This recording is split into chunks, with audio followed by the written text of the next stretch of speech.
Hello, good morning students. Last video में हमने 12th chapter complete किया था और मैंने बताया था अगर पॉसिबल होगा तो आपके स्कूल स्टार्ट होगी।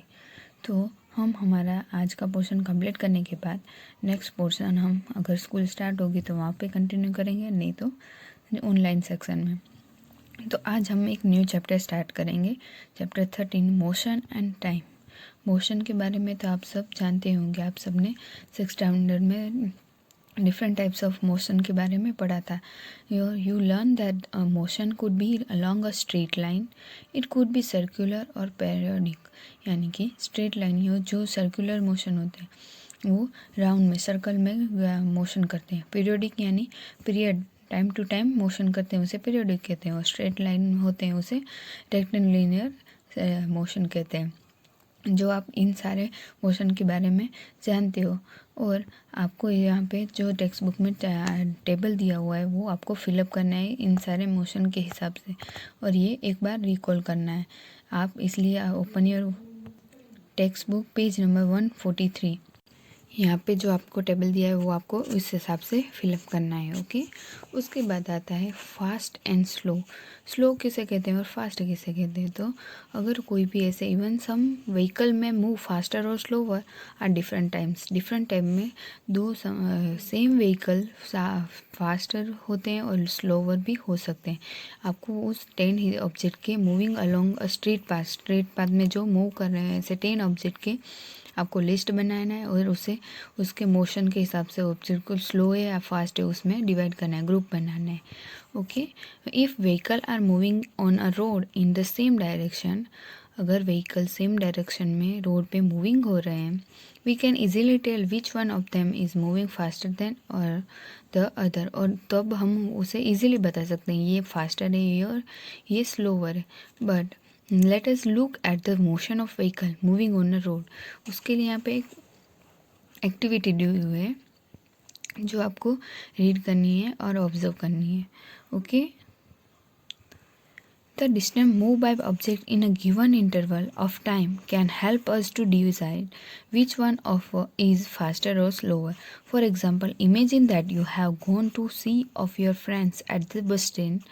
Suppose you start pedaling by your bicycle at the same time as the bus begin to move. The distance covered by your after 5 minutes work be much smaller than the cover by the bus.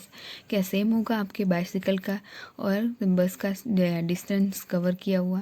नहीं होगा। Would you say that this bus is moving faster than the bicycle? कैसे बता सकते हैं? We obtain say that the faster vehicle has a higher speed, क्योंकि जो faster से vehicles होते हैं उसकी स्पीड भी हायर होती है।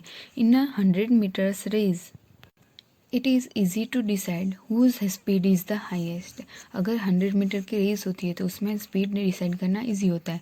Who takes shortest time to cover the distance of 100 metres has the highest speed. यानी कि कम से शॉर्टेस्ट टाइम के अंदर जो जल्दी से 100 मीटर कवर कर लेता है उसकी स्पीड हाइएस्ट होती है। ऐसे ही आता है high speed. You are probably familiar with the word speed के बारे में आप सब फेमिलियर है। In the example given above, a higher speed seems to indicate that a given distance has been covered in a shorter time or a larger time distance covered in a given time। Distance के बारे में आप सब जानते ही हैं और कैसे हम स्पीड के बारे में, तो स्पीड हम डिसाइड करते हैं। The most convenient way to find out which of the two or more object is moving faster is to compare the distance move by them in a unit time. Thus if we know the distance covered by 2 buses in 1 hour, यानी कि जो ऐसा time हम जानते हो जो 1 our के अंदर 2 बसों ने कवर किया हो, we can tell which one is faster. तो हम उन दोनों के बीच बता सकते हैं कि कौन सा फास्टर है। We call the distance covered by an object in a unit time as the speed of the object. यानी कि हम बता सकते हैं कि जो कवर किया हो कोई भी ऑब्जेक्ट ने एक फिक्स टाइम के अंदर, यूनिट टाइम के अंदर, तो उसे उस ऑब्जेक्ट की स्पीड कहते हैं। When we say that a car is moving with a speed of 50 kilometers per hour, it implies that it cover a distance of 50 kilometers in 1 hour। However, a car seldom moves with a constant speed for 1 hour. In fact, it starts moving slowly and then pick up speed.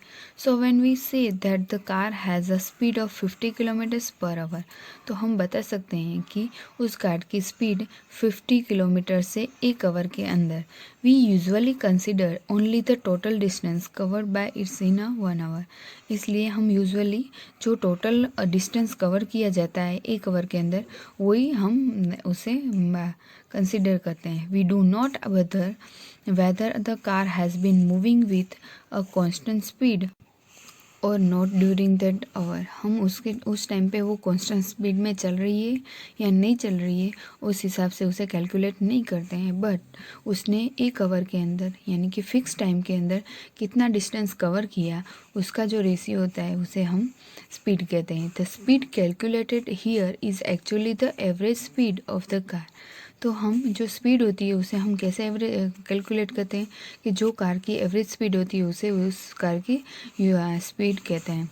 In this book we shall use the term speed for average speed. इसलिए हमने इस book के अंदर जो use किया है speed वो average speed ही use की है. So for us the speed is the total distance. Speed किसे कहते हैं? Total distance covered divided by the total time taken.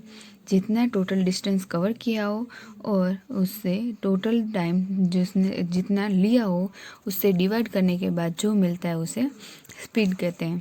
और आपको ये फॉर्मूला याद रखना है क्योंकि आपको इसके एग्जांपल आएंगे, इसके सम्स आएंगे कि आपको डिस्टेंस और टाइम दिया हुआ होगा और इसके थ्रू आपको स्पीड फाइंड करनी होगी. ये एग्ज़ाम में भी आता है, ये बहुत ही इम्पोर्टेंट है इसलिए आपको याद रखना है और इसके through easy question answer sums solve करने. In everyday life we seldom find object moving with a constant speed over long distances for long durations of time. If the speed of an object moving along a straight line keeps changing, its moving is said to be non-uniform.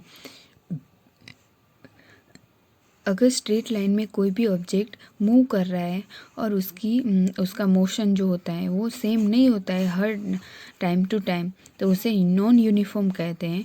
On the other hand an object moving along a straight line, और जो object होता है वो moving object होता है वो straight line में constant speed में मूव होता है उसे यूनिफॉर्म मोशन कहते हैं. यानी कि जिसका मोशन सेम नहीं, स्पीड सेम नहीं होती है उसे नॉन यूनिफॉर्म कहते हैं.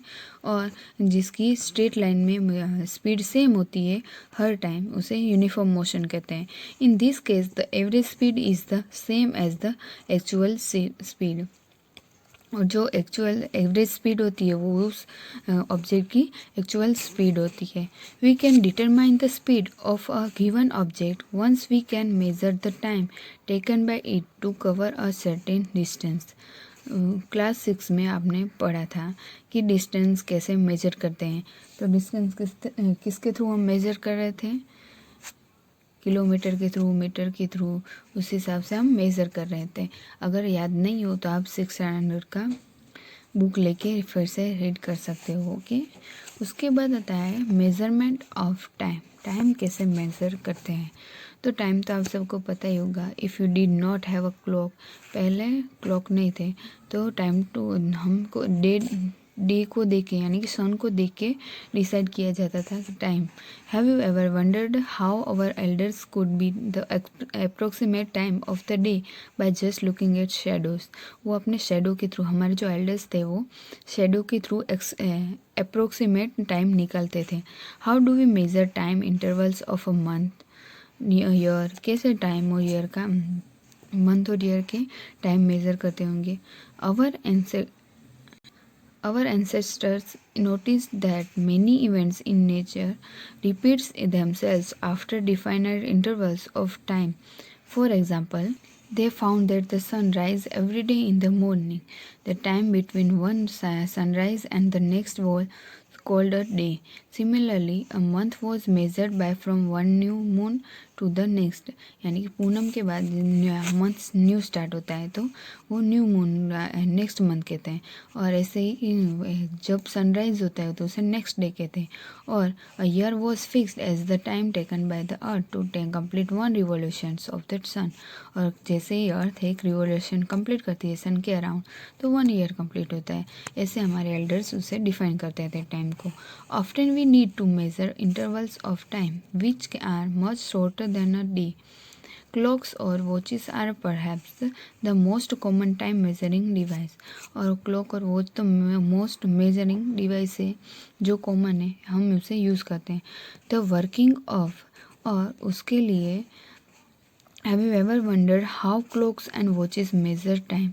और क्लॉक और वॉचेस के अंदर कैसे टाइम मेजर किया जाता है, तो उसके लिए ये डेफिनेशन है, आपको याद रखनी है। द वर्किंग ऑफ क्लॉक्स, जो क्लॉक काम कर रहे हो, इज़ रादर कॉम्प्लेक्स, जो कॉम्प्लेक्स होता है वो, but all of them, but सारे बनाए गए use of some periodic motion, और उसे बनाए जाते सम पीरियोडिक मोशन के हेल्प के through. One of the most well known periodic motion is that of a simple pendulum. उसके लिए हम जिसे जानते हैं पीरियोडिक मोशन के बारे, उसका one of the most example है सिंपल पेंडुलम। जो सिंपल पेंडुलम ऐसा होता है जो पहले के ज़माने में यूज़ किया जाता है। तो एक पेंडुलम, इसे पेंडुलम कहते हैं। और सिंपल पेंडुलम यानी कि यहाँ पर आने के बाद, यहाँ से स्टार्ट करने के बाद फिर से यहाँ पे आता है तो हाफ पेंडुलम कंप्लीट, एक हाफ पीरियोडिक टाइम कंप्लीट होता है। और फिर से यहाँ से यहाँ आता है तो पूरा एक पेंडुलम पीरियोडिक मोशन कंप्लीट होता है।